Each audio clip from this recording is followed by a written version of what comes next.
All right. Well, I wanted to get you guys on the phone to discuss Kevin's article because I know in this day and age where people just read like the headline of a story and they're like, "Oh, book by its cover. I got the whole story without even clicking and reading it." Even if people click and read it, you've got a story that's relative and pertinent to everyone who's reading it. And I think we've lost the intellectual aptitude to be actual, go through and analyze and kind of dredge out all this knowledge and valuable information sets that you've embedded into it. So I was hoping that maybe through this discussion, we can look at the printed out version of that. Because I know also for a lot of people reading things online, you get lost, you get distracted, pop up ads, and end up watching something on YouTube. To print it out, so I'll make that link available with the show and kind of dissect it page by page to not only summarize it, but also hint at some of the specificities that you can't just put into the article, otherwise it becomes too long. On the first page, I've got several aspects highlighted. I'd like to let you open it up and discuss what's just on the first page of this article, what it means to people, and then we're going to get Brett's observations on it, and then we'll just kind of build on it from there, page by page. Well, the name of the article is "The Ideal Arrangement of Roads and the Organic Unity of Empire." This is an excerpted chapter from my forthcoming book, which is tentatively titled "The Great Chain of Being and the Organic Unity of the Polis." I may shorten that to "Unity of the Polis" and give a little nod to John Taylor Gatto's ominous continuity. Once you get further into the later chapters, you'll see the relations to the overall 7 liberal arts education system, as well as the compulsory education system derived from Prussia. What I sought to do here was to really outline the unknown influences of the ideal arrangement of Cecil Rhodes. And when I say the ideal arrangement, I mean that in his third and fourth wills, he set up a specific arrangement in which he called for a college surrounding a professor by the name of John Robert Seeley. John Robert Seeley was one of the prototypical imperial federationists in the late 1800s, the late Victorian era, along with George Parkin and James Bryce, who were both lecturers who studied underneath him. And the main focus that I found so important to the work that we all do is that in the ultimate history lesson, sitting down with John Taylor Gatto and reading his Dumbing Us Down, as well as the Underground History of American Education, we find that there's an immense influence of the Prussian nationalistic spirit and the German idealism from Johann Fichte and others in his crew, and how this permeates into England and then affects the Rhodes Roundtable Group is astonishing. All right, Brett, do you have any questions, comments, otherwise about what he said? I feel myself like we need to unpack a little bit of what he was saying so it decrypts it for a wider audience. What do you think? I have a lot of questions that will be forthcoming over the course of this presentation. When I was reading more deeply the underground history of American education, I found myself thinking a lot about intention, and this is one of the things that I think is going to come up several times today with Kevin, the actual intentions of these people. From the way that I was introduced to history in college, where there's very clear good guys and bad guys, or then with a very limited understanding historically of the world led into the arena of conspiracy, maybe 10, 11 years ago, everything was very much organized for me into the shorthand of good and evil. And I have to admit that when I first started to familiarize myself with the story of Cecil Rhodes and all the subsequent groups that followed in the early part of the 20th century, I fell into that same kind of trap. And I think intention is really important. It's interesting that as I read what Kevin wrote, I actually found myself juxtaposing what I was reading with some observations that I've had of the world over the course of the last 6 months or so, feeling strangely sympathetic, not like in full agreement with these characters, but not pretty far away from my original assessment of them as evil men with a nefarious scheme. A scheme is a word that I think they actually use to describe their plan, but it's interesting that I found myself saying, oh, yeah, I see how in that context this would have made perfect sense. Why didn't they try to tell more people? So I think that's something that we'll probably talk about today. All right. So from the perspective of page 1, We're looking at a character named Cecil Rhodes, who is part of the British Empire. He was a Freemason, as we find out at the bottom of the page, going into the second page. And so he's an individual who belongs to a couple of larger groups. A couple of those larger groups already had the idea of world domination. So how does he fit into it, and how do we transition into page 2 of this article? Well, Rhodes was immensely influenced by this aforementioned Imperial Federation movement. To look into some of the earlier influences on this, you can look into Andrew Carnegie's Triumphant Democracy and a lot of the money that he threw into the Anglo-American League, as well as the Imperial Federation League, which then Cecil Rhodes then puts his money behind after he goes down to South Africa and becomes filthy rich off of, subordinating people that he saw as barbarians. He then goes back and throws his money behind this earlier Imperial Federation movement, giving it its own cultural milieu behind the idea of education, changing the role of education, kind of taking on the mantle of what the Jesuits used to do. So on the first pages here, I was just outlining, some of his earlier influences. We always hear about John Ruskin, but the one that's hardly ever mentioned is this John Robert Seeley and the ideal arrangement that he set up. He comes up with this concept called Greater Britain, in which he takes from a Freemason by the name of Charles Dilke.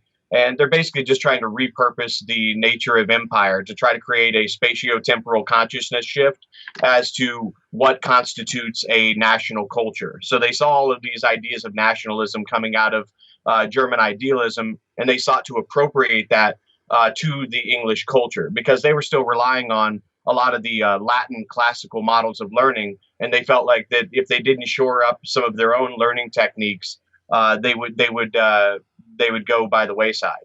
And they were also very jealous of the role of Russia and the United States and these new forms of nationalism that were buttressed by different ways of looking at positive and negative rights.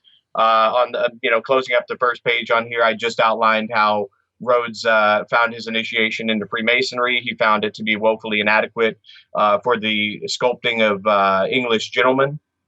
And he appoints the equivalent of the Secretary of State in England to be in charge of his will at that time. It goes through different changes where it's left to Rothschild or Lord Beat and Abe Bailey. But at that time, it was left to a man by the name of Lord Carnarvon, who just happens to go on to be the Grand Master of the United Grand Lodge of England of all Freemasonry as Secretary for the Colonies. And what he said was for the historical role of British Freemasonry was that following closely in the wake of colonization, wherever the hut of the settler has been built or the flag of conquest waved, there Freemasonry has held equal dominion. It has reflected and consolidated the British Empire. So what he's outlining there is the earlier vision of empire that Great Britain undertook around the time of King George III, how they would colonize. There was no technology at the time to help them maintain an all-at-onceness where they could talk, they had to write letters. It would take 3 months or a long time to even give orders to your troops in your foreign colonies. So it was very hard for them to communicate in real time and then be able to set up a parliament to be able to manage the American colonies. And so that was the old form of what Freemasonry was for. It was to consolidate the British Empire by setting itself up near the seats of power and infiltrating the chambers of commerce and these things, kind of like a cybernetic feedback mechanism before the technologies of cybernetics existed in material form. So Rhodes felt he could do a lot better, and he took the inspiration of John Ruskin and these medieval aspirations that he sought to bring the world back into a medieval form of polity. And so he puts these ideas, Rhodes puts these ideas of maintaining the British Empire in conjunction with this new form of German idealism as perpetuated through the historiography of John Robert Seeley. So I think that covers most of the first page. I mean, the ideal arrangement goes through many different changes.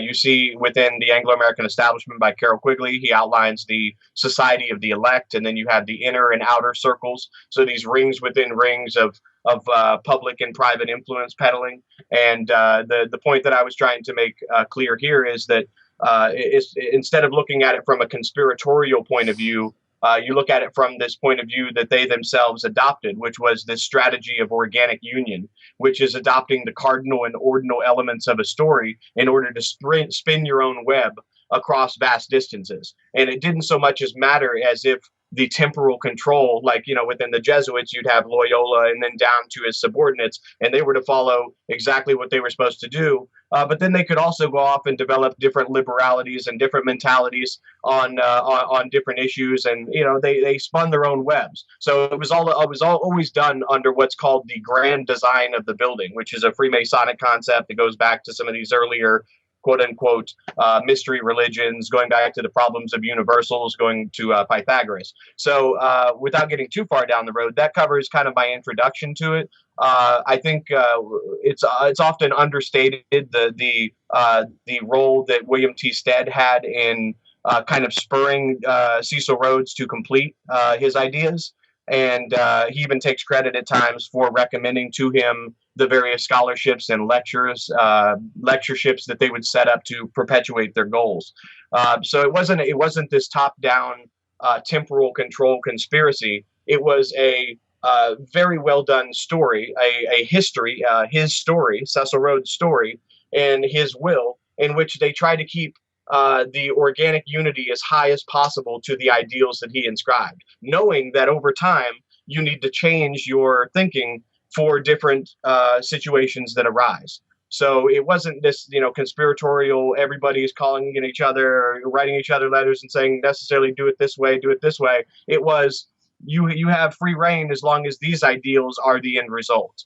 And so that's kind of my goal in outlining this, is to take it away from the conspiratorial mode of thinking and see, yes, they did have a secret society, which is very conspiratorial. Yes, they did want to bring the United States back into the empire, and they had these goals to accomplish it. But they were much more pragmatic in how this was going to be done. Well, and just to segue and let Brett comment on, he's being very patient, listening. That's good, because that's what you have to do to take this information in. As I was listening, you've got pragmatism as a philosophy. Rhodes he's born into the British Empire. He later gets some funding from Rothschild. He then joins the Freemasons. So none of that in and of itself is conspiratorial. Rhodes has to be neither good nor evil. Freemasonry, empire, those things are neither good nor evil. In fact, when you get down to it, they're groups that are abstracted. But the actions that those groups wanted to do, it's the way they do it. Is the empire good or bad? Well, how are they doing trade with other people around the world? Are they subjugating populations and undermining them and trying to maintain some sort of artificial caste system? If so, might want to watch that and separate yourself from that and be a little bit more free. So, Brett, what were your thoughts on the first couple pages here? Well, I would say that one of the most interesting characters, the most interesting character to emerge out of what Kevin wrote for me was John Robert Seeley, because he's this interesting connection to the German world that we've talked about on my show so much in the past. And Kevin mentions that Rhodes' influences were Ruskin, obviously, at Oxford, but then also this blueprint is the word that he uses for British expansionism. And that's obviously inspired by what happened in the first decade in the German states, which at the time were a very fractured people. And there was a real call through people like Fichte to unify them towards some end. So when this word blueprint is used, Kevin, by knowing the origins of that movement in Germany through Fichte and later Hegel and the larger philosophy of German idealism, and basically superimposing this idea of nationalism onto the fractured people of what became Germany, do we understand Seeley's blueprint? Or is there more to it than that? I guess what I'd be asking is, does Seeley's blueprint differ dramatically from what was happening in Germany or what ultimately Rhodes went forward with? Yeah, that's a great question. And I think it differs in several ways. Let me go back a little bit to the ideas of German idealism. I won't go, we've got limited on time, so I'll just say it this way. From Kant's critique on human reason, you have a group of scholars that arise debating the the nature of language. And what John Taylor Gatto so astutely points us to in the ultimate history lesson is to the addresses to the German nation. Where I might have some friendly criticism for how far John went in describing this addresses to the German nation is that when you get to the fourth address to the German nation, you actually find out that it's the Prussians that dismantle and secularize the classical trivium, and that Johann Fichte is one of the prime movers in this effort. And so the concept of Bildung, which is the cultural sustainability project that was created after the 1806 defeat at Jena by Napoleon. This is all based on the 7 liberal arts education system being perpetuated in a compulsory manner from the gymnasium all the way up through higher schooling. And so Fichte is the person in charge of this larger university reorganizational plan that takes place after 1806. And this is where you have the influence of Johann Herder, who wrote a paper on the origins of language. And basically, the long and short of it is that the classical trivium has been the educational system throughout the Roman Catholic Church, through the Jesuits, through all of the monastic orders, and was largely still in control in Prussia up until the secularization of these educational principles, and to a large extent to Kant's critique on human reason. And it wasn't that Schelling or Fichte or Herder or Humboldt all agreed with Kant's ideas, but it created this larger drive to understand the meaning of language, and whether or not language itself gives names to things, or if things have intrinsic names based on some demiurga or this larger Neoplatonic and Platonic idea of a supreme name giver, which I would say is the noble lie, as described through the allegory of the cave and everything else. So what Fichte does and what he accomplishes through these quasi-Masonic organizations that are set up after him doing the addresses to the German nation is to implement a lot of the militaristic reforms of von Clausewitz, because the people that he put into power were the ones that studied under his techniques, and then they decided we need to have greater uniformity, but we also needed to teach everybody a common language, which of course was going to be which historically has been Latin, but the Germans felt that they were an original language, going back to what Herder called an original language, which then gets manipulated by Fichte and Humboldt. So now how that changes, how this German idealism goes into England through Samuel Taylor Coleridge, who the concept of organic unity is something that was very prevalent. This organic model of viewing the state, that was the basis of the Prussian state. When Gatto says that he wants to that the Germans had constantly been trying to rebuild the empire all the way back to Charlemagne, well, that goes back to Charlemagne and his apprentice, Alcuin of York, who coined the term trivium in the first place. He's the one that is credited with creating much of the terminology and the punctuation and syntax and things for the creation of the German language. So it was recognized at a very early time, going back all the way to Isocrates, the Greeks, and then the Romans, and then into Renaissance humanism, that you create these artificial scarcities, you create a systemized total education, and then you get people to come under that fold. And then people who step outside of that are criticized for not being in organic unity with the main body politic. And so the trivium historically is a tool for the creation of cultures, and more specifically for the creation of individual body politics. And everything that exists outside of that is the boundary events of history, the Galileos, the flat earths, and on and on. So when it goes into England, John Robert Seeley sees this as one of the greatest turning points, just like Gatto has talked about, in all of Europe. And they realized at the time in England that, hey, we're still educating everybody in England on Latin. And this is what's going to be discussed in my next chapter. I know I'm getting ahead of myself, but in order to answer your question in totality, John Robert Seeley, who is the basis of the Cecil Rhodes Last Will and Testament, is the founder of the English Trivium. Okay, he's the one who takes the grammar, rhetoric, and logic, doesn't matter what order it's in, because it wasn't this like generic, general grammar kind of a way of looking at the world. Grammar was controlled by the auctors, by Cicero, by Priscian, by Donatus, by Plutarch, by all these different auctors that they would look to reason by analogy to their example. You want to be as noble as the Stoics. You want to be as noble as Quintilian. You want to speak like Cicero. Like the auctors always determined the what you were turning back on, what you were learning from. And so what John Robert Seeley sought to do, and he wrote a paper called English in Schools, which was published in 1868 in a book called Lectures and Essays. And English in Schools basically outlines how the British were going to lose their culture because the new form of nationalism had spread so far and wide that they were being diminished as a world power. And this is the ideological driver behind the Imperial Federation movement. So in this English in Schools, he outlines in very specific form grammar, rhetoric, and logic. And he says, why should logic be applied to the English language? Well, the reason why was because in the late Victorian period, in the 1870s, this is when the Prussian education was brought into England.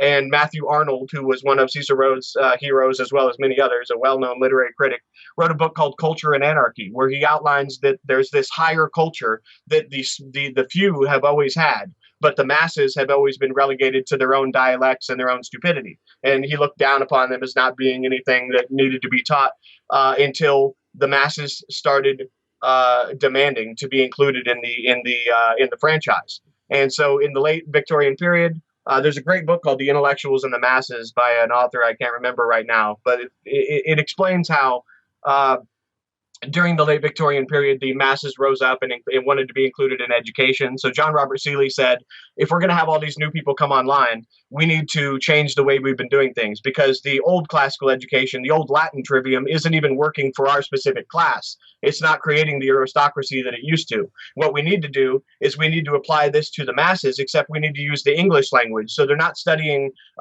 Plato as much as they're studying Shakespeare. And so you start bringing in all of the English and nationalistic, kind of thinking in order to buttress, the English culture. This is the English speaking idea. This is what Rhodes says in his last will and testament. So this is what creates the Rhodes scholarships and the literae humanoris education system at Oxford University.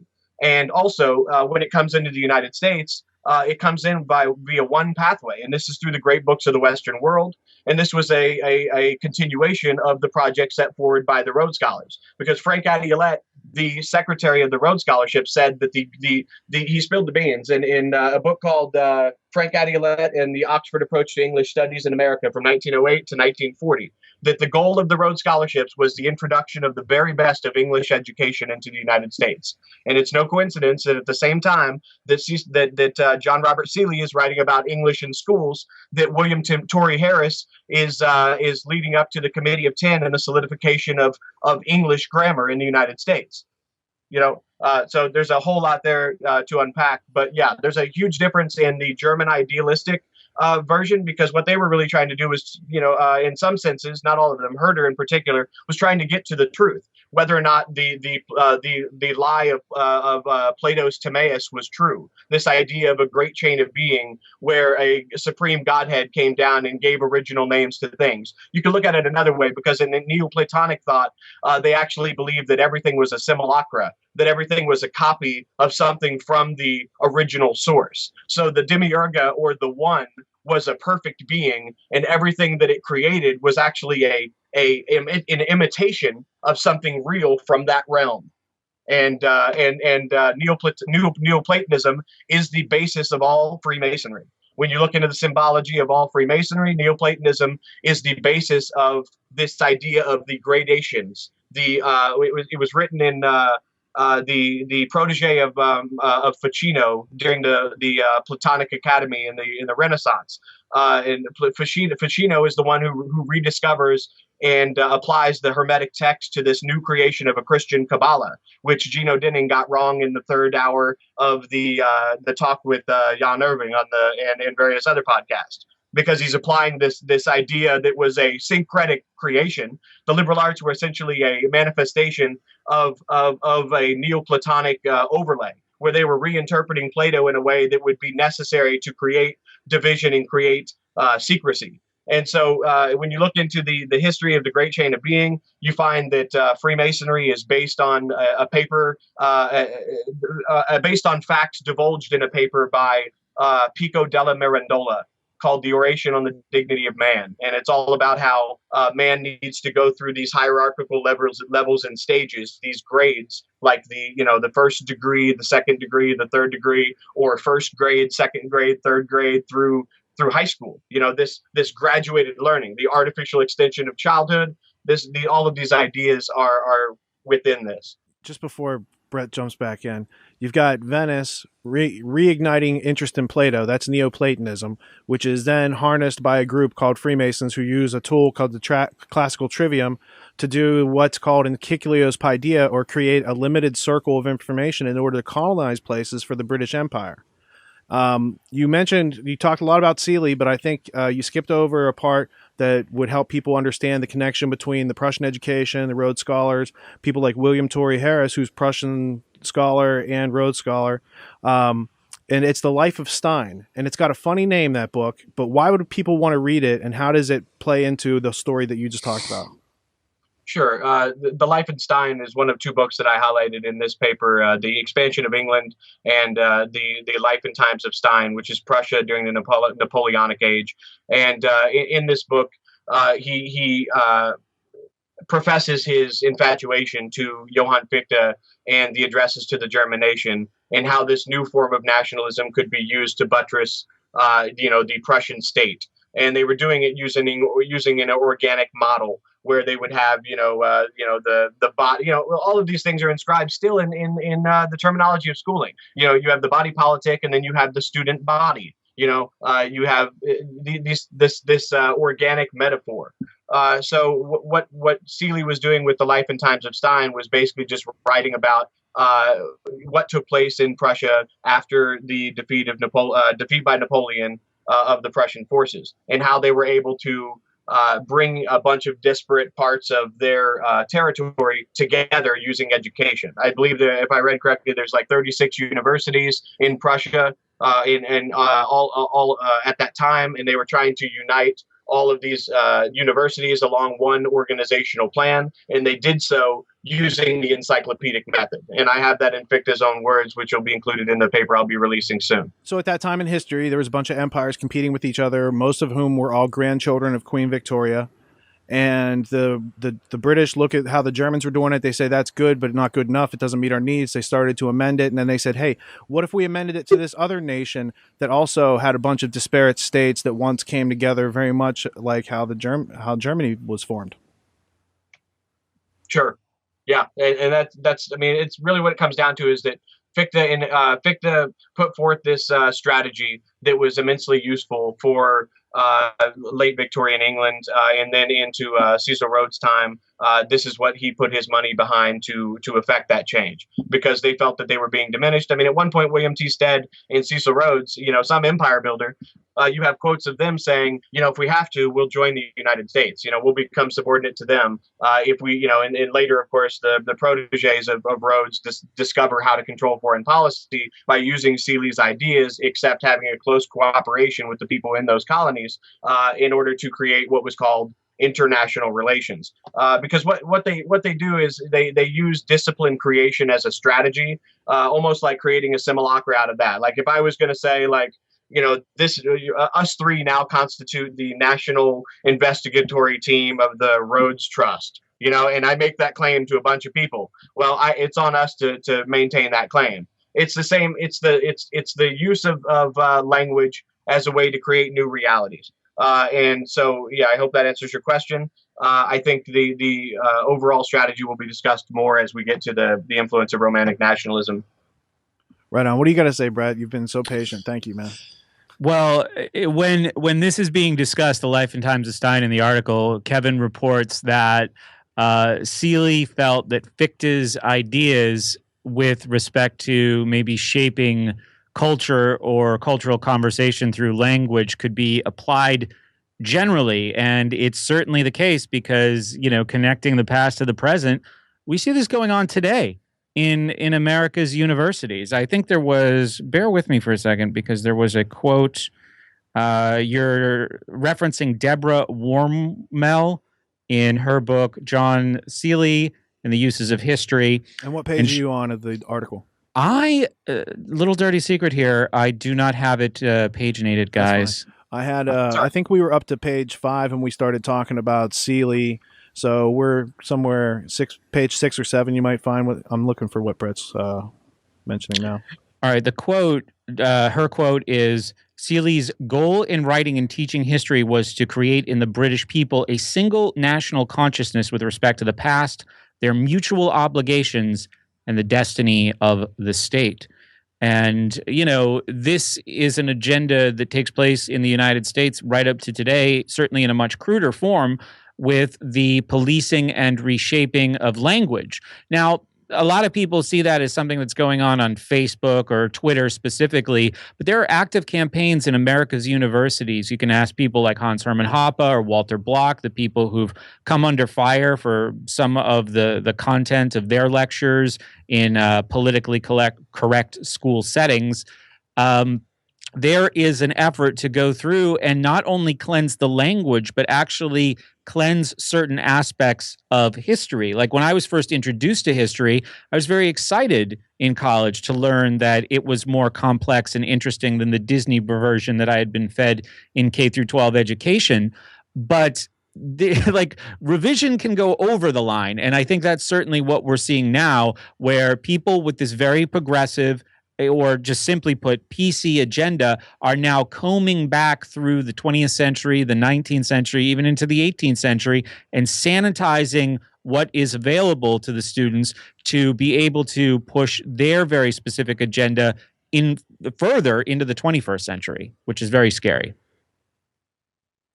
I don't think that's by accident either. No, I don't. I certainly don't think it is. I wonder if they are familiar with the characters that Kevin is writing about in this piece. Well, and I think that they don't. Most people don't have this knowledge because otherwise they would be participating in a knowing conspiracy. But when you don't have this knowledge and it's never presented to you, then everything that they're presenting people with as far as what is slavery, but it's cloaked as freedom, it seems very logical and reasonable. Right. You lock up non-violent offenders behind bars for double lifetime. That seems reasonable in a society where no one asks the question beyond that.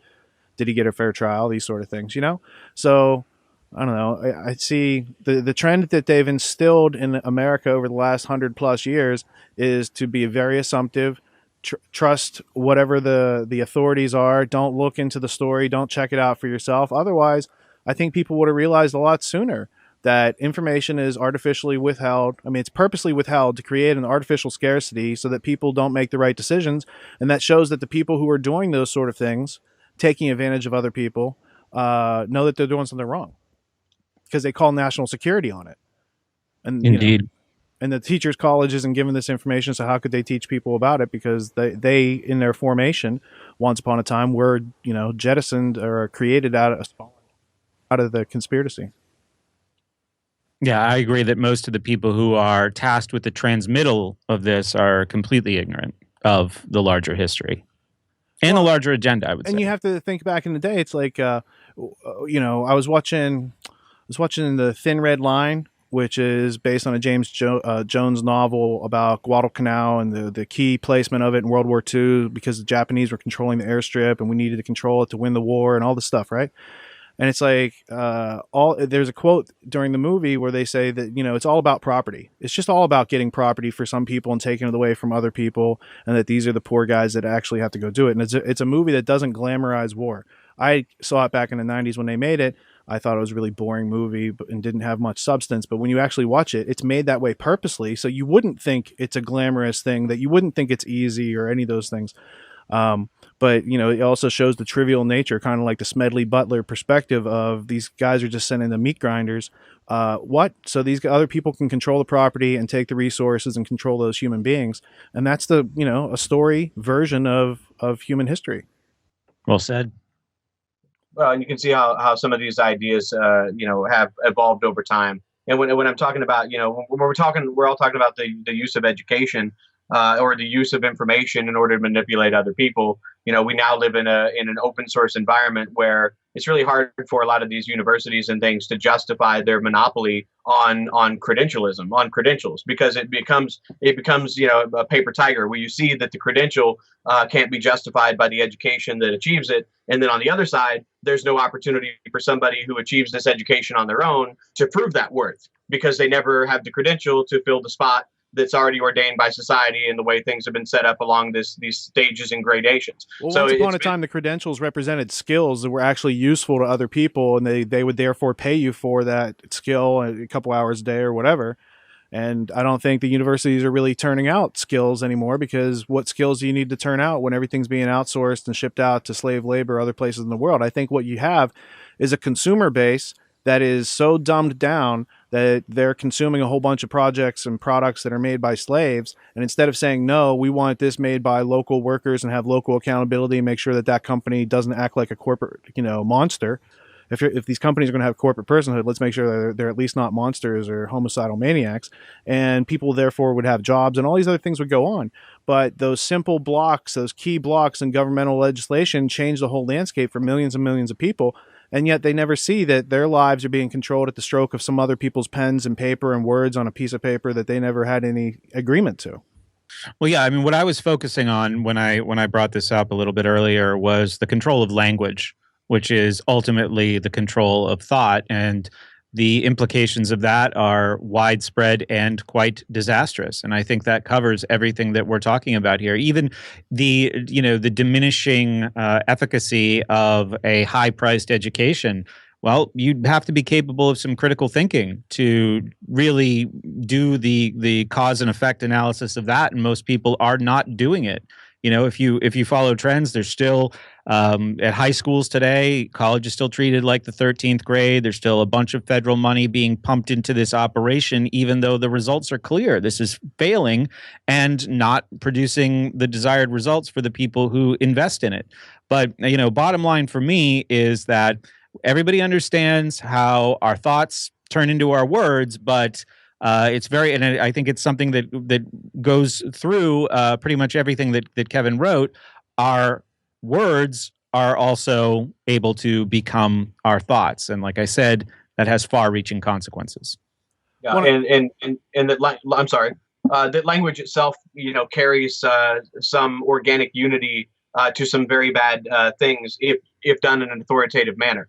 When you look at like what I was talking about earlier with the English language and how in England, they waited until the late Victorian period to start shoring up their own English language. I mean, it was spoken, but the language of the educated class was always Latin. They were teaching Latin grammar to young kids. They weren't teaching the syntax and the parts of speech and things of the English language with any kind of uniformity. It was always the Latin language, and those that were the best and the brightest would go on. And what Seeley was doing was saying, no, we're going to switch this over to where from the ages of up until the age of 14, instead of going to school and learning Latin grammar and not using your English grammar, that we're going to switch this over and make it to where he basically created a new meritocracy, because he believed that not everybody had the potential of genius. He's like the opposite of Gatto, is that not everybody is capable of learning Latin, and those that learn Latin and then go on to be a construction worker or whatever at the time,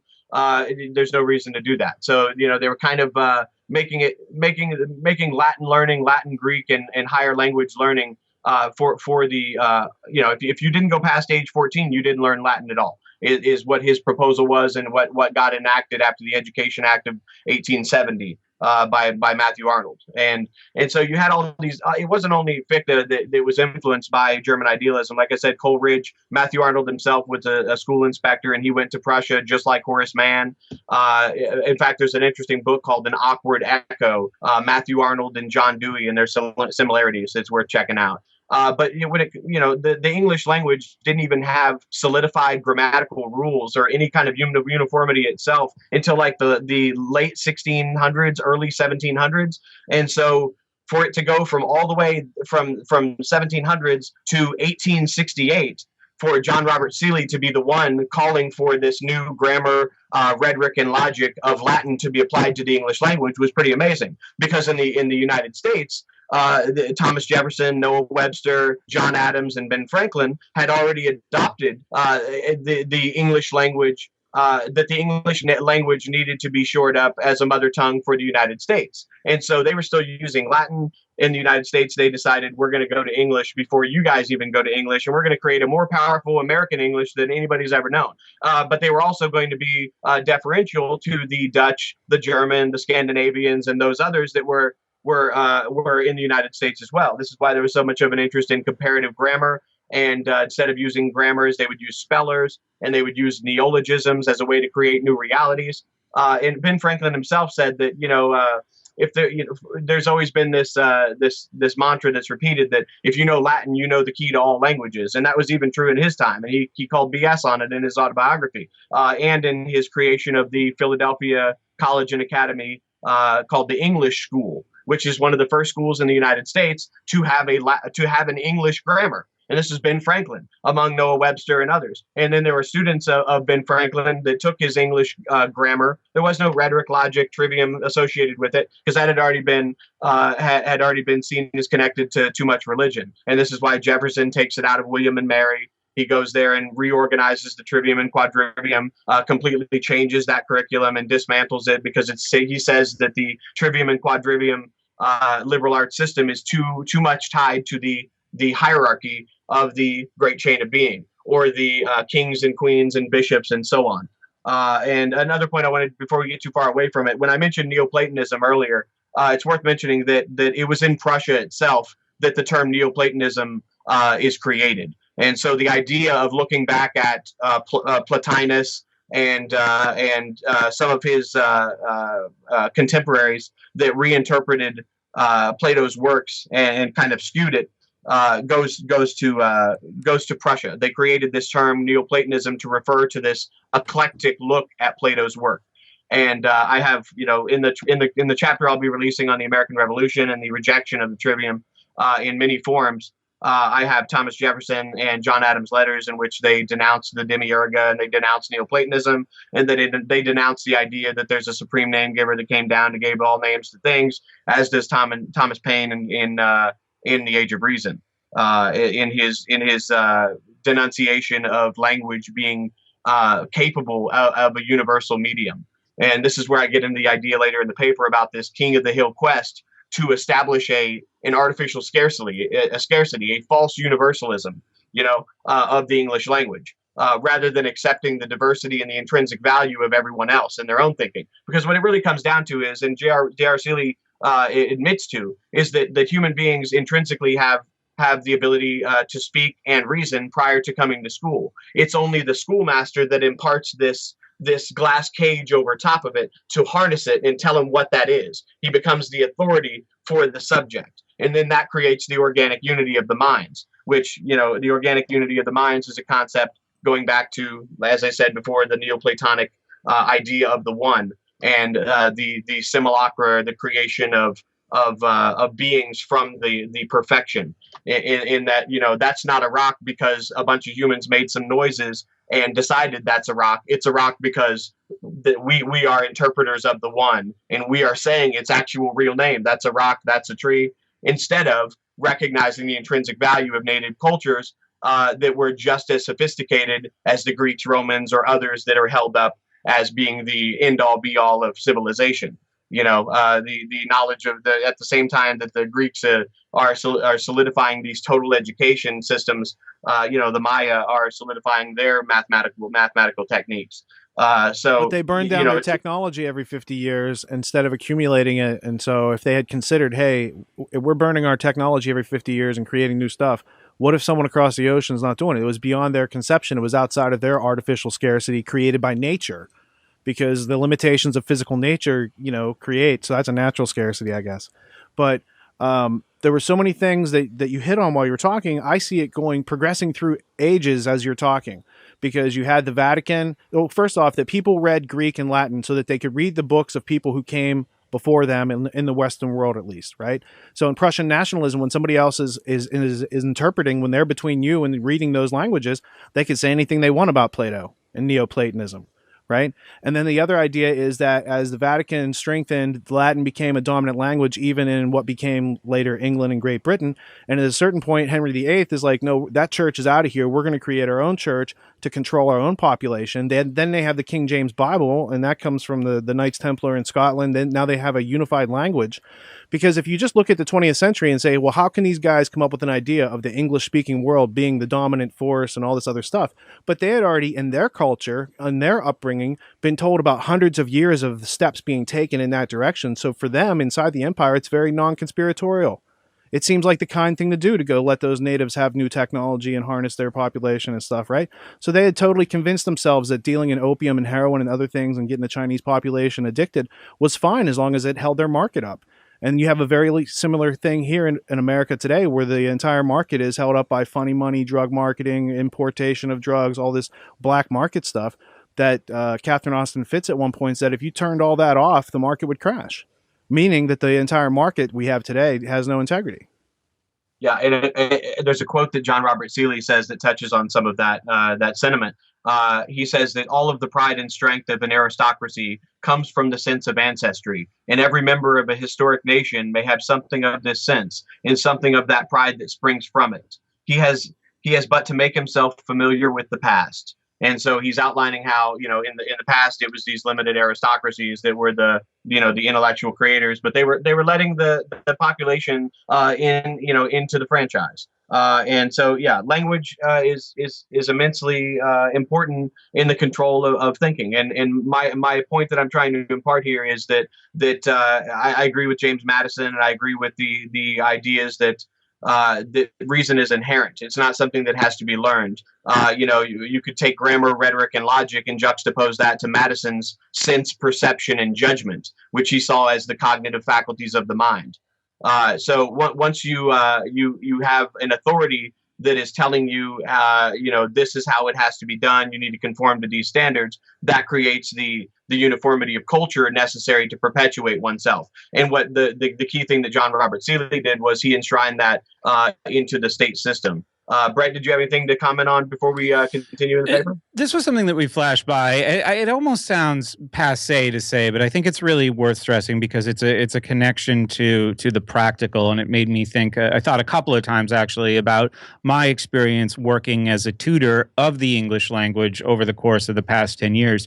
We use this phrase. We and others have used this phrase, the dumbing down of America through the school system. I think to a point where it kind of rings hollow for some people, or it almost sounds cliche. It doesn't really, like when you first hear that phrase, it has a tremendous amount of meaning because it's very confronting. But 5 years later, 10 years later after hearing it, it doesn't really have the same impact. But I think through this conversation, it would be worth stressing when we talk about unlocking all of this ancient literature that was written in Latin, that was written in Greek. This is also something that for many people in the audience today, it might not be incredibly impactful, but I think what needs to be reinforced here is the idea that 15 years ago, this conversation that we're having today, some with more ease than others, is something that would have been completely impossible 15 years ago. None of this was accessible to anyone because things hadn't been translated. It's not just about availability. Now, I was relatively naive when I went into the education world and even started tutoring for tests like the SAT and didn't understand the power of the Latin language, even for unlocking the potential of the language that I already thought that I could speak. Like my vocabulary shot up by thousands of words just by acclimating myself to Latin. About 75% of the English language is Latin-based. A good portion of it is Greek. Any word that starts with a CH, any word that starts with a PH, any word where a Y makes an I sound, those are all Greek words. So people can probably think of a lot of them. But none of that is made available to us through our education system. And even though that might not resonate with younger people, how meaningful that actually is, before the age of information, you were essentially screwed when it came to accessing anything that we're talking about today or uncovering anything that we're talking about today. So I think that's a valuable Well, and what addition. You had back then was an encyclopedia, an artificially inscribed circle that gives you an artificial scarcity. It says, here's everything in the world, but only so much information about each layer, and it doesn't really connect them together in a meaningful way.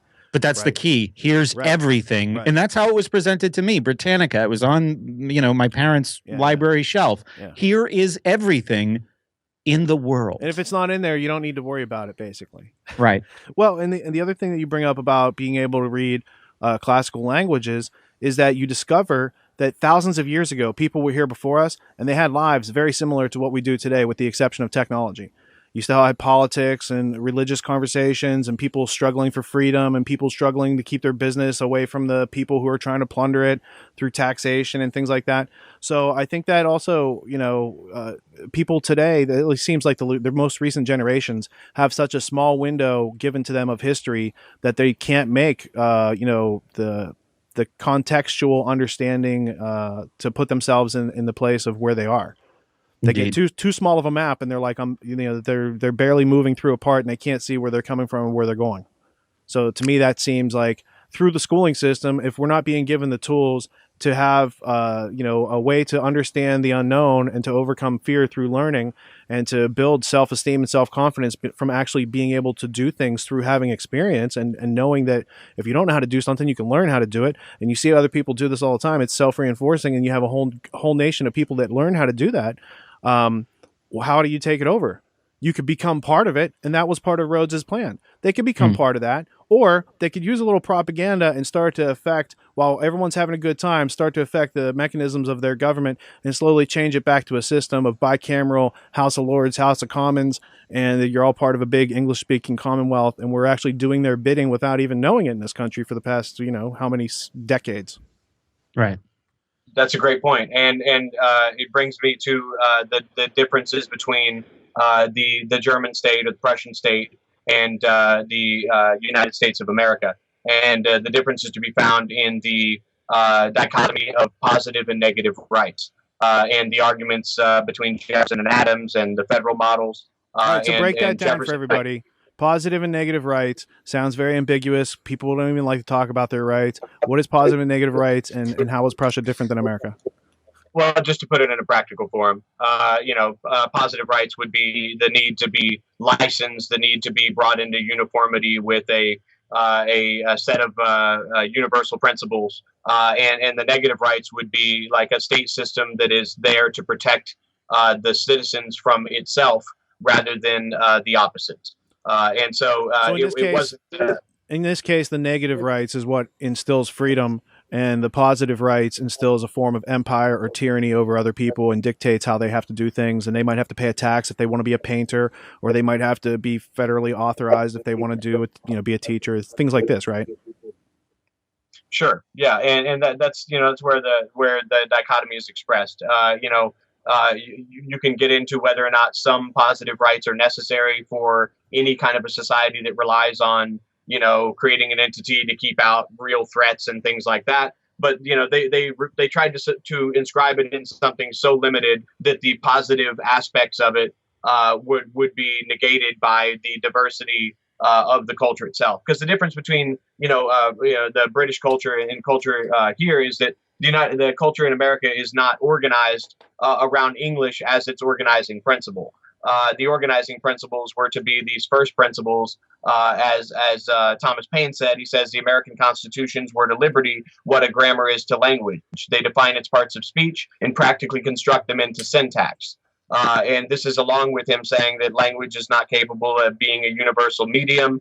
It's a limited medium that we can all come together. So you see limited medium, limited government. You start to realize how all these ideas are tied into each other because, in a culture that is based on, right logic, I don't think you could have the diversity and plurality of freedom of religion. Because if you had right logic and one group saying, no, you're not using logic properly, this can't possibly be how the world was created, your religion's BS, and we're not going to allow you to practice that here. This is a culture that was founded upon, the order out of chaos, because they recognized cybernetics a whole lot earlier than some of the other the people that were instituting it around different parts of the world, except they were introducing it in a negative way in which the rights would be protected by this limited government structure. Now you can say that didn't work because the Federalists got in and then the different banking systems and all this. But when you look into the ideals and when you see why Jefferson was trying to get rid of the Trivium and why the 10th Amendment and the Kentucky Resolution, Virginia and Kentucky Resolutions of 1789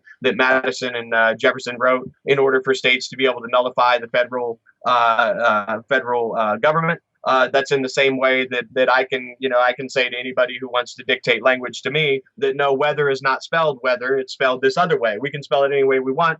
I can have my own intrinsic value on how language sounds, means, conforms, and looks to me. And it's up to me and other people to establish an understanding, a limited understanding that my words mean the same thing as their words and their words mean the same as anything. So you see how these ideas parallel the limited government structure as well as the limitations of language. Because when it all comes down to it, we all have this cybernetic feedback mechanism, a disease of sorts, to oh no, you spelled this wrong. That's wrong. It's this way, and you're wrong, and you're ignorant because of it. So you're a barbarian because you can't spell your properly. You're spelling it this way, and I spell it this way because I have the authority and everybody else on my side that that's how it's spelled. And it's just nonsense. It's arbitrary. Unless there's a supreme name giver that came down and gave original names to things, it's all arbitrary. And we need to recognize each other's intrinsic value and diversity within the use of language. And so when we're creating compulsory schooling under Horace Mann and then William Torrey Harris, that was to solidify a universal grammar where everybody thinks the same. Everybody is reasoning the same way and doing so underneath a new positive rights look at nationalism. This hyper patriotism that's used around the world, and what's even more interesting than that is that William Torrey Harris is the one who creates the first speculative journal of philosophy, the first philosophical journal in English in the United States. He creates in St. Louis, and this is under the auspices of the ideas of Hegel, what they called the St. Louis Hegelians, and then William Torrey Harris goes on to be the Commissioner of Education, who approves the Rhodes Scholarships in the United States. And in the addresses and proceedings of the National Education Association, Boston, Massachusetts, in 1903, he introduces the Rhodes Scholarships to the United States by saying, "Oh, America, you all are poorly mannered. You don't have the Oxford Trivium. We're going to allow this Rhodes Scholarship to come in and be a selective meritocracy for our best and brightest, because the United States didn't have the Trivium."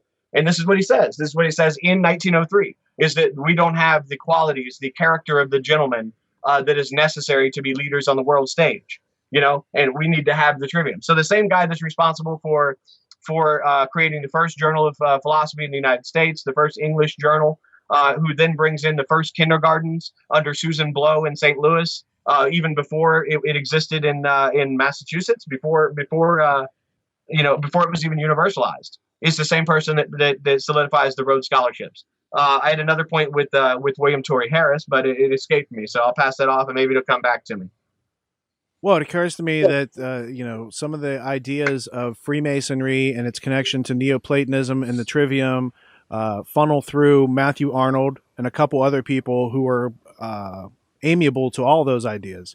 And then you get down to where they're bringing the Prussian education in with the classical Trivium as a way to try to harness people. They end up using the press, the thing that people depend on to learn about daily events and have local accountability. And this group of guys, this is why I think it's so important that we talk about this, because the thing that we would normally go to learn about these things, if not school, the education process, would be mass media and the news.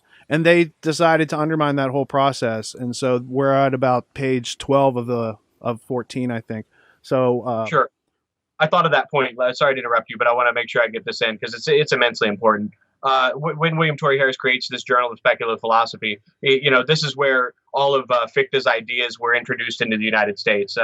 There's I believe his name is Koensberg. We'll have to find the exact name, but all of Fichte's translations were done through this Journal of Speculative Philosophy under William Torrey Harris, and then he brings in Thomas Davidson, and Thomas Davidson is the founder of the Fabian Society. He creates what's called the Fellowship of the New Life that turns into the Fabian Society in England. He's a Scottish immigrant in the United States, travels all around the world.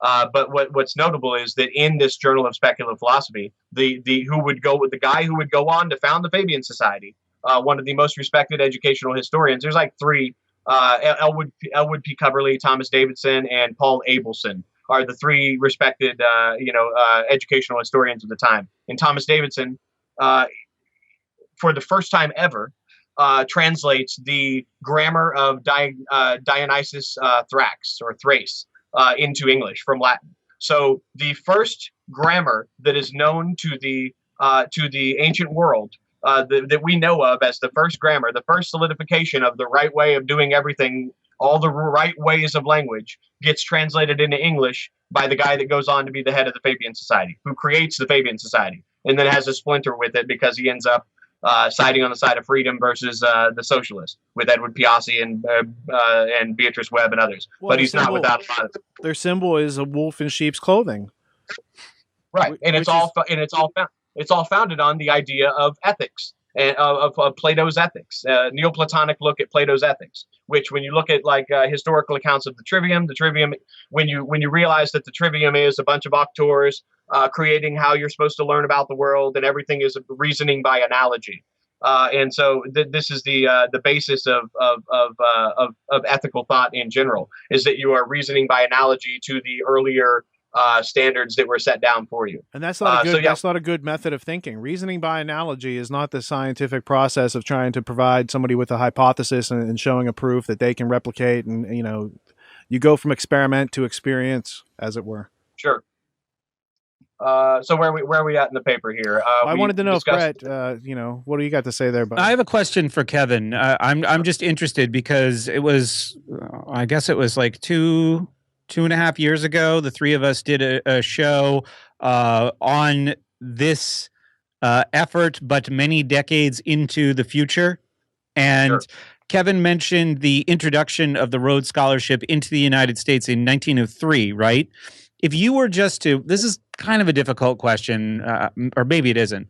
If you were just to examine maybe the first 4 or 5 decades of the 20th century in America, as far as all the covert British interventions that took place during that time, what would be the weight or the significance that you would put on the introduction of the Rhodes Scholarships into the United States? So basically, pulling American academics into this world, and when compared with like the introduction of the Council on Foreign Relations, or we even talked about the tax-free foundations, and of course all of the covert efforts to get the United States into World War I and World War II.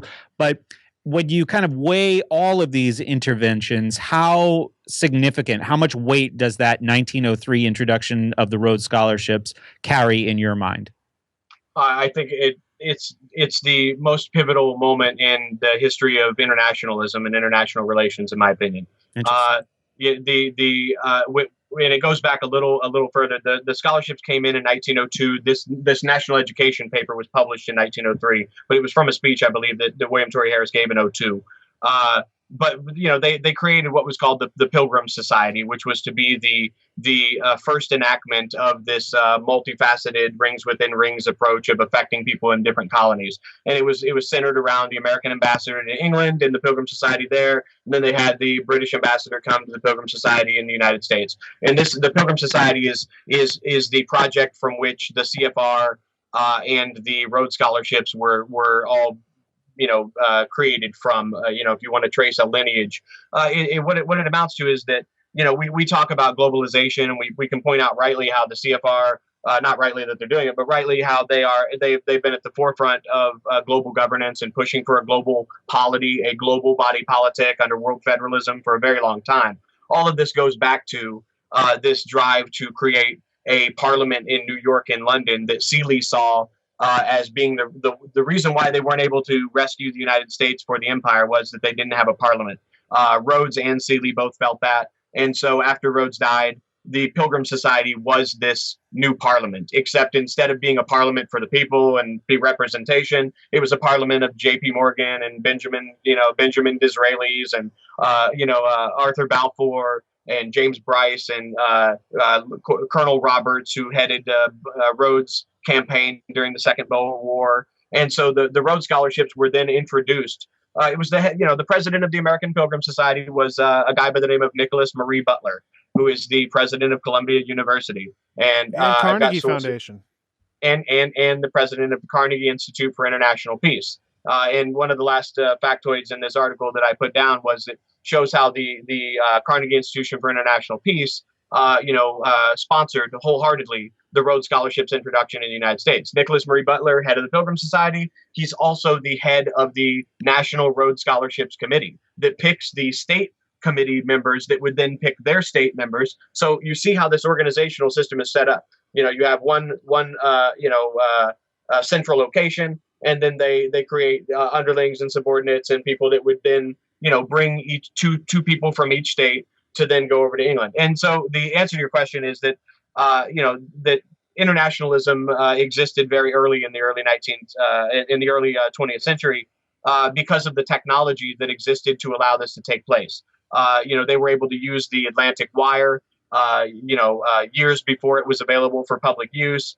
By having a Pilgrim Society member who ran the Atlantic Cable Company, was the chairman there, letting them use it free of charge, to where there could be an all-at-onceness between this new British polity and this new English polity. And they put this together, and what they called it was the Pan-Angles, or the Pan-Anglican Unity, or the Anglo-American Establishment, or the Anglo-American League. And so what they were doing was, essentially at that point, this is the genesis of the American body politic and the illusion of representation and things starting to really being pushed into a technocratic type rule. And so what the Rhodes Scholarships then does is it creates a meritocracy on top of that throughout the university system. Because really what they wanted to do, and it's said by George McLean later on in the paper, that they wanted to, that Rhodes organized his scholarships and his foundation on the lines laid down by Oxford. Well, that told me everything that I already knew, is that the lines laid down by Oxford was the Trivium, because Harvard and Princeton and Yale and William and Mary are all based on the Trivium liberal arts system of education. And this, it was when it came under, even prior to the American Revolution. And that's why you find the Trivium in these education systems still existing when Thomas Jefferson then goes there and displaces it. And there were two colleges in the United States that maintained this, and one of them was what was it called? St. John's. Let's see. No, I'm gonna pull up. Stringfellow Bar and Scott Buchanan, I thought, both went through St. John's, and St. John. Yeah, that's much later. But there's two colleges in particular. No, it's the one that stands out right now. It's the Williamstown College, which was created in 1793. I have a book called The Administration of the Curriculum by an author I'm not going to waste people's time with right now, but it'll be all in my next paper, which I'm almost finished with, in which they lay out how Jefferson and James Madison's uncle lays out how language is no longer the key to the Tower of Learning. And that language used to be the key to the Tower of Learning. You look at these old pictures of the school temple, and then you see a kid standing outside with the preceptor, and he's holding a horn book. And a horn book is something that has the individual letters of a language. So you're at the basis of the Trivium, you're at the basis of grammar, is learning letters to be able to enter the school, to be able to be under the grand design of that building. You have to learn the language. And so, that was my point. There is the liberal arts education system, the 7 liberal arts, in a much more stripped down version already existed in the United States, because Oxford was the pinnacle of this out of the medieval education systems. When you realize that the Trivium and the Quadrivium are the basis of all medieval universities, going back to the Studium Generale, and you realize that the Trivium and the Trivium and the Quadrivium are the basis of all Jesuit education, which is called the Ratio Studiorum, then it's no surprise why Cecil Rhodes said, I want to create a society modeled on the basis of Loyola and the Jesuits, which their education system is based on the Trivium, except it's based on Latin. And then so he takes John Robert Seeley, who takes this idea that Latin is no longer sufficient to solidify the upper classes, and he wants to make it English. So when he says, I want to base it on the Jesuits, it's not because there's these rings and secrecy and all that. It's because it was centered around language. It was centered around the Trivium. And the Ratio Studiorum of the Jesuits comes from Erasmus and from Renaissance humanism, back to the same place where the Neoplatonic philosophers existed. So that's we can carry on in the article, but that's a point I needed to make with that, as well as the importation of the original grammars, the systemic universalism that they wanted to overlay in a culture like ours that's supposed to be based on diversity. That's supposed to be based on not logic, one way for everybody. You're free to believe this, you're free to believe that, and so on. That's the independent livelihood that John Taylor Gatto talked about. And I mean, I say with no reservations whatsoever, anybody watching, go watch the Ultimate History Lesson. And that every time that John Taylor Gatto says the ominous continuity, insert the Trivium. And then you're done. And you'll realize what's going on here. Well, the classical trivium was a method that those institutions were using to create interchangeable parts. The Jesuits were a group that were notorious for, whether it's the Jesuit quote or the Stalin quote or the Lenin quote, they're all talking about control of children and language. And once they can do that, they can control how that person thinks when they're an adult.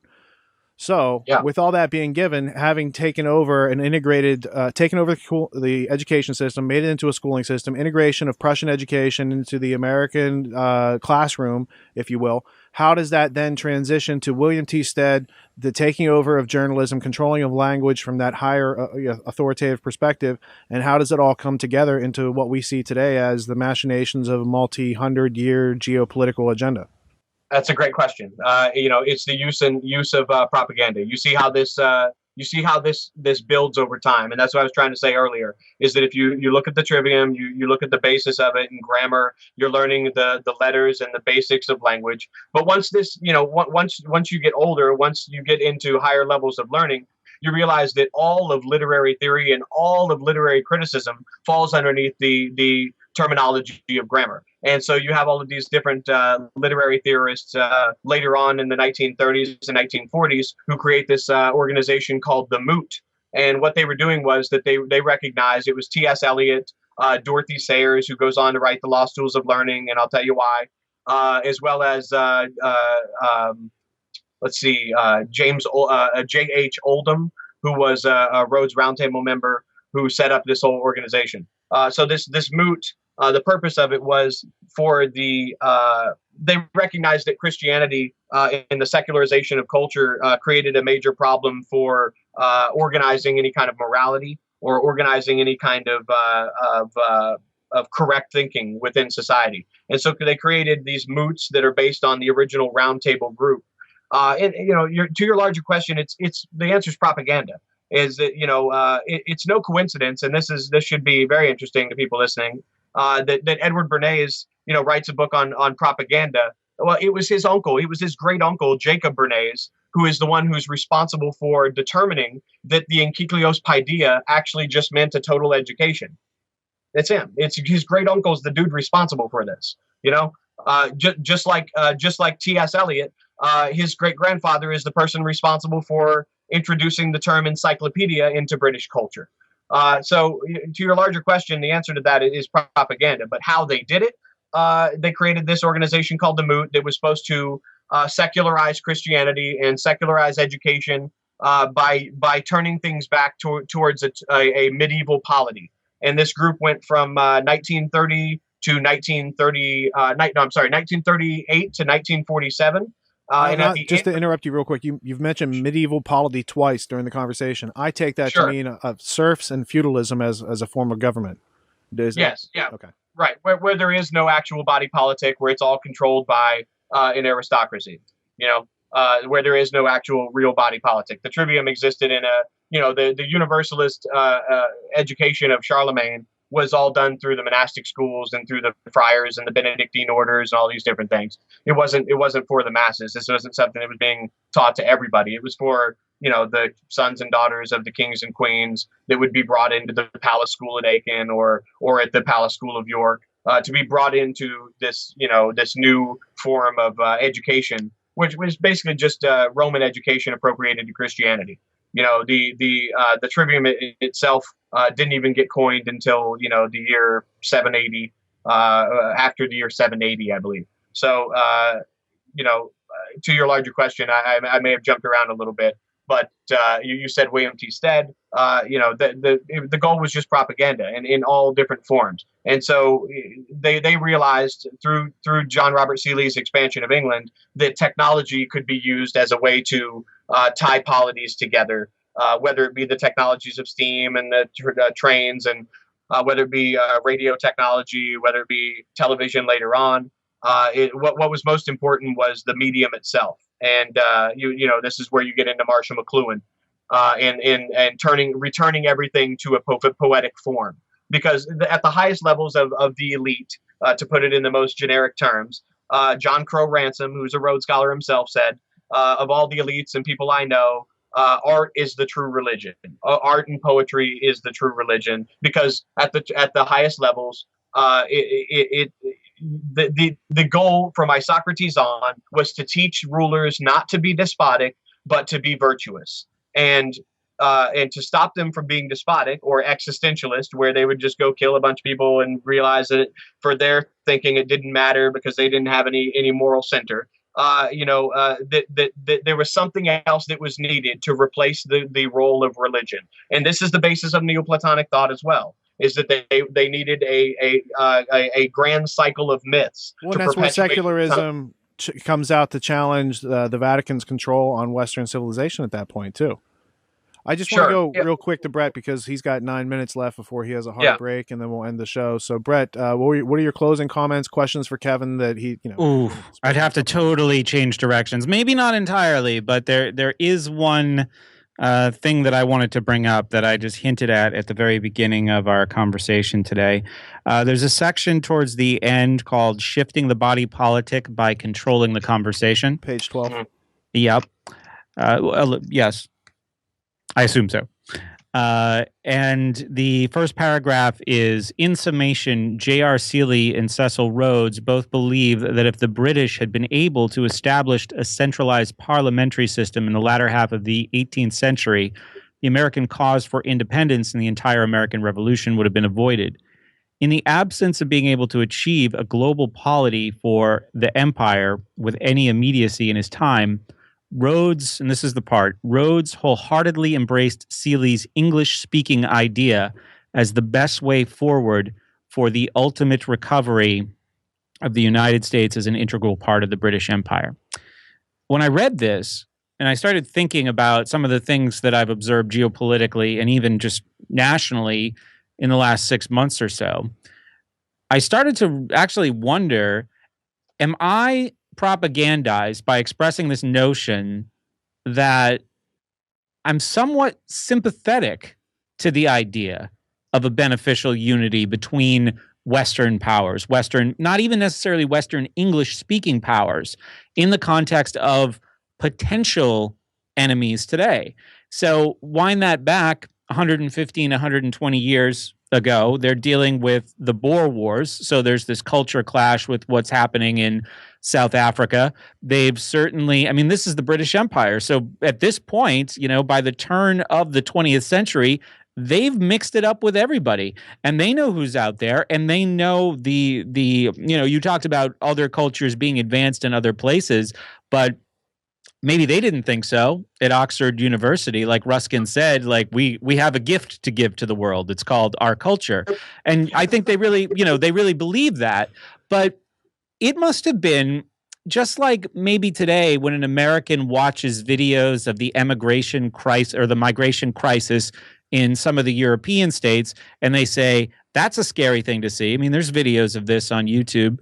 These people who had a sense of the world as it was then, and from their perspective, the dangers of uncivilization compared to Britain, I think that this kind of unity with the United States made a lot of sense. And when I said that to myself, I was like, am I just the product of everything that I just read?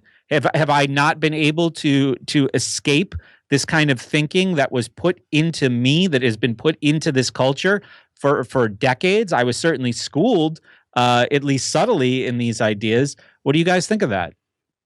I think that's an incredibly astute observation and a way of looking at it, because I think that when the unifying principles of this country are not being held up as the only thing that we are universal upon, and we start conforming to a script, then we lose what this country supposedly was founded to be great for. Now, a lot of this is going to come down to people's perspective. I'm trying my best to impart this information in a way that is unbiased to my positions, and to allow people to come to their own persuasion. But you mentioned so perfectly how, going back to 150, 200 years ago, go back to the founding of this country.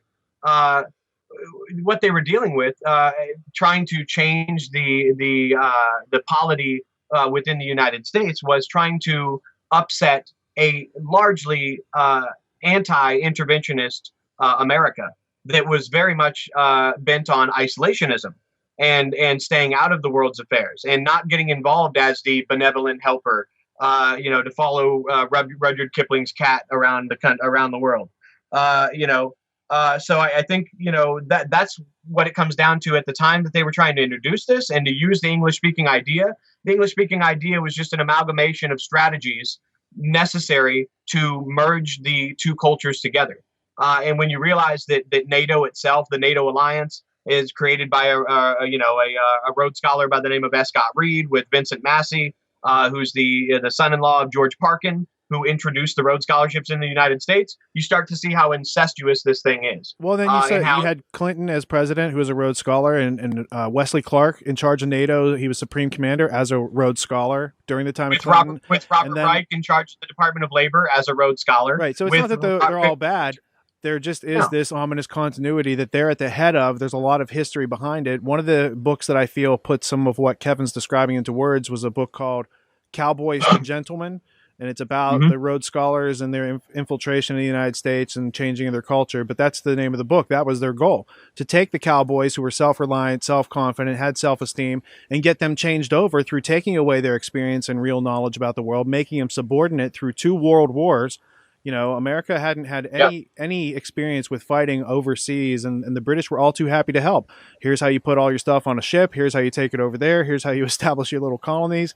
And here's how you take over the bases. So there's a long story, and I don't, there's no benefit in people who are already passed out of this world and passed away to characterize them as good or evil, but we need to understand where we're coming from as far as we were born into this country that told us it was about these things, and then we discovered there's a lot of hypocrisy and selective editing in the story we got. So we're just trying to understand what is the state of our individual freedom at this point in history, given that the people that had this plan got so far without encountering pretty much any resistance or even being observed that they had infiltrated. I think we could all agree that the ideals that this country was supposedly founded upon, fell short of where most of us would want to be anyway. I mean, the treatment of minorities, the treatment of women, etc. However, when you look at the base principles of ascribing to the ethereal plane this idea of rights, which John Adams saw Thomas Paine's rights of man as a whole new Neoplatonic strategy. He criticized it, saying that it was no different than Plato's Republic. It was no different than the Zingi tribes or these other tribes. But what was so genius about this was that they ascribed rights to the ethereal plane where it couldn't be touched. You can't argue with that. You can agree upon that. You get everybody to agree upon this deistic principle that we all have rights given to us by a creator that evidently is absent-minded and isn't a demiurga in which we're the simulacra of or any of that. It's just they saw that as exactly nonsense in their quotes.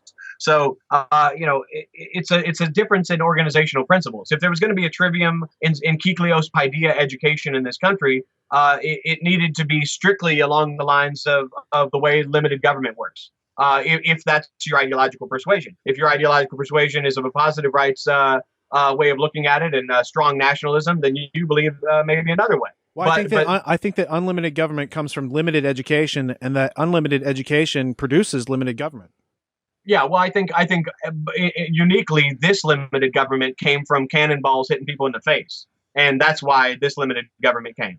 Is that enough people got together and saw atrocities that were being committed to create a framework that was limited enough that other people could sign on upon. Now, there are a lot of people, you can go into Lysander Spooner and you can say the Constitution of no authority. You can say you have no reason to declare rights or whatever. But all these other countries around the world aren't going to stop, caring about messing up your country, which which by eyesight, by looking at it, appears to have people in unison. We have a government now that goes around the world being the policeman. You think the majority of people in this country agree with that? They don't. I mean, of course not. But we all get put into this collectivization of what the government does. So when it was a more of a neutralistic isolationist approach, that was in line with the first principles ascribed by Thomas Jefferson, John Adams, and others. Thomas Paine. You don't get involved in George Washington. Don't get involved in the affairs of the world. If you do, you're going to get bogged down and you're going to ruin the system that we left you. And if you do that, then tough luck. And then Jefferson says, don't go move into the cities, because as soon as the cities become as corrupt as Europe, so will our whole country. And so you have to look at it from a perspective of what you want out of it as well. I happen to believe that the United States government, at its base, the American Revolution happened for reasons, not just for the Fabian propaganda of Charles Sanders Peirce, for these economic reasons that have been perpetuated by James Bryce, who was a Seeley lecturer. And this is the goal. This was the goal of John Robert Seeley: the use of history to change people's way of looking at their own history. And that's what's said in that article I cited in the paper, in which he says that we all need to come online with this new way of looking at history. We all need to come online with this new way of learning about the world too, in the internet. Right now we have a world encyclopedia within Kiklios Paideia, and anybody can go there and edit it. You can go to the Trivium page right now and see how it's been totally co-opted by this Trivium method that nobody's actually done the research into. And it doesn't even talk about the actual Trivium. So we live in a world now where all of these things are very malleable, but we have a responsibility to look at the reasoning for why these things took place. And to Brett's point, my strongest answer is from Winston Churchill, which is the power to control language. The power to control language offers far better prizes than taking away people's provinces or lands or grinding them down in exploitation. The empires of the future are the empires of the mind. And yep. when they're talking about organic unity, Winston Churchill and FDR are cousins. They both come from the Howland family, which immigrated on the Mayflower and the Anne and the James in 1620. There were three brothers. One of them is Arthur. He goes back to England and eventually leads to Winston Churchill. The other one is Henry Howland. He's responsible for Richard Nixon and Gerald Ford. The other one is John Howland, and he's responsible for FDR, Ralph Waldo Emerson, Henry Wadsworth Longfellow, Prescott Bush, George Bush, the other George Bush, and on and on and on. So, in other words, your vote for president doesn't count. Well, there's a whole other conversation to be had there, and looking into the continuity going back to the Barons of Runnymede and these things. But at that point in time, FDR and Winston Churchill knew they were cousins. I've contacted the FDR library. I've got emails into them, got responses, found some documents that show that.